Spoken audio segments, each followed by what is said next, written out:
Hello and welcome to my studio. I'm Angela Hall. I'm an artist and a silkscreen printer based in North Yorkshire, and I'd just like to introduce you to my new book, Silkscreen Printing in the Home Studio. So it was published by Crowwood Press and is now available to buy online and also through my website and all good bookshops as well. It is a deep dive into the process, very much aimed at those of you that maybe done any silkscreen printing before, or you've got some experience. Starts off with handmade stencils, moves on to monoprinting and monotype using some of the techniques that I use in my work. And then moving on to photo silkscreen as well, but very much the basics. You can kind of dip in at any point really, and you know it is aimed at being accessible. There's kind of step-by-step information, photographs, and as I say, I use quite a lot of my own work to explain the technique. It covers handmade stencils, so you don't actually need to have photo stencil equipment, but equally it shows you how to move forward from that. This is the mono printing section here. Answers all the questions that people ask me as well, whether it's at workshops or online. Brief introduction to photo silkscreen printing for those of you that are interested in setting up a very simple setup at home.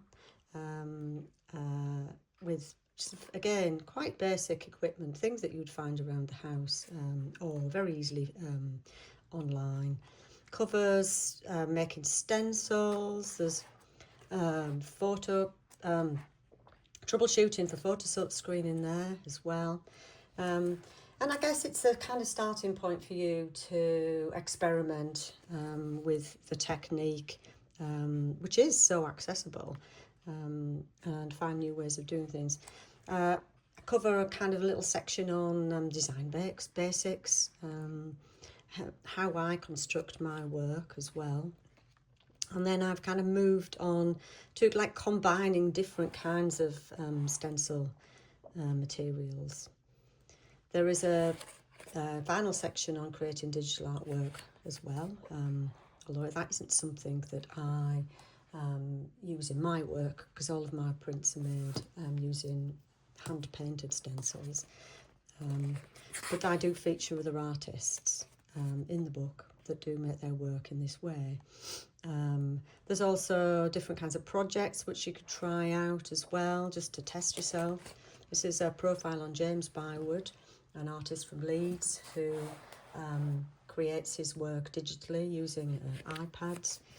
This is Nikki Williams. She also uses silkscreen printing, but again, her artwork is made digitally using Illustrator. There's a little project on combining digital here, or using digital and analog techniques. And there is a little section on finishing and creating subjects like little signs, for example. If you do buy the book, we really appreciate it if you could leave reviews, and if you've got any questions as well, then please do send them over to me. Thank you.